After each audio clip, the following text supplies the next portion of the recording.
Hello everyone, in today's video I'm going to show you a lucky game that I just played for b6.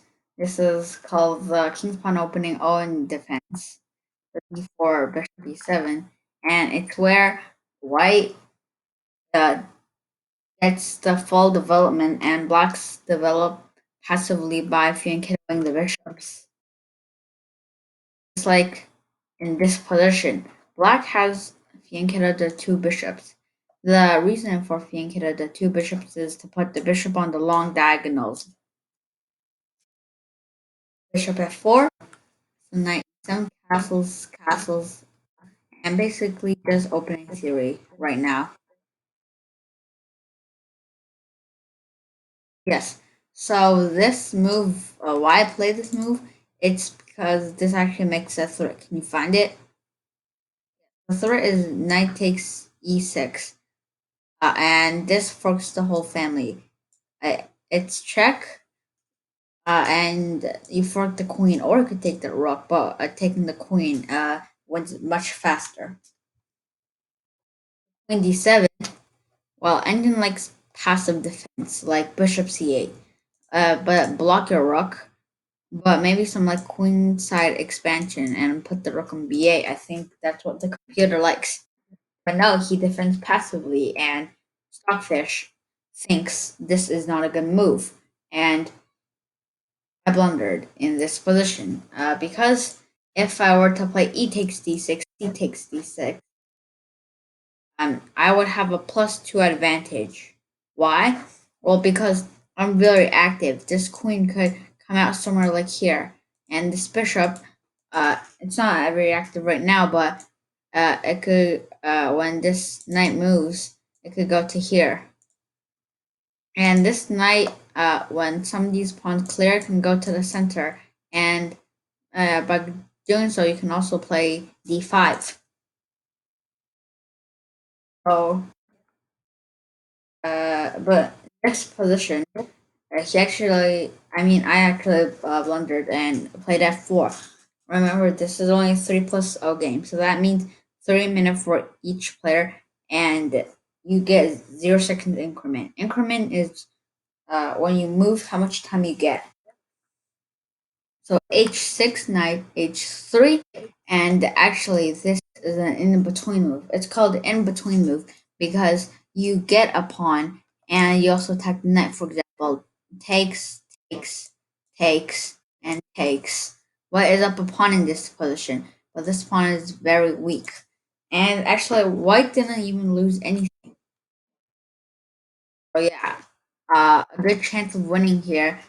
Uh, there was a chance of winning here, but I didn't spot it. So knight h3, d takes c5, f takes c5, and this is where I make my mistake. I did not know the knight was protecting the bishop in this position, so but first I played rook ad1 after rook ada, bishop f3, because I thought that if he took one of these pawns, I could simply take his bishop. But I did not see the knight on a5 protecting the bishop. Knight takes e5, bishop takes b7, knight takes b7, and well, this is a mistake. Well, rook f2 is a mistake because I would have used my advantage and put my knight on this square, which targets basically almost everything. But no, instead of that, I actually tried to win material because in this position I cannot take the knight because the queen takes queen, rook takes queen, rook takes rook, and black is up a rook.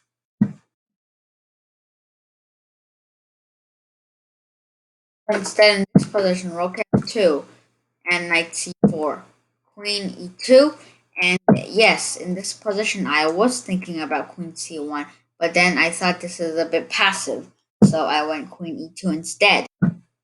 Knight takes b2, rook d2, rook f8, and queen e5 check. Basically, in this position, I had about a minute and 50 seconds, so I was struggling to find a move, and I made a lot of blunders because I was low on time. So king h7, knight e2, d4, and yes, in this position, I am completely lost. he is up full rook for a pawn, I believe. No, a rook for a knight. No, rook and two pawns for a knight. C5, C3 takes E5, and yes, I don't know why I exchanged everything. And in this position, I was low on time and I did not see the check. And yes, so there is only one move that can get me hope in this position, and what is that move? Very good, knight d5. Uh, why does it gain me kind of initiative? Well, that's because actually in this position you blundered, and you can actually find the actual tactic here in this position. Actually, you played b5, and I was like, oh, I'm so lucky. And the actual order was knight f6 check, followed by taking the rook. And then after a few more blunders like this, we eventually got into this position, which is draw. And here, it, g3 mistake, g5 mistake, h3 good, h5 good, king d4 mistake, knight e6 mistake, king e3 best, h4 excellent, and the ultimate choice. Do you take or push? This is very important for you. I know Levy always says to push, but actually in this position it's better to take actually, because after takes black do. You just sit around and just pre-move these moves, and can the king break in? Well, you could argue it could do some things like this, but it can't actually get in. So I made the wrong choice after f takes g4, f h takes knight c5, and yes, this is completely winning. So I'm gonna go through it until until here.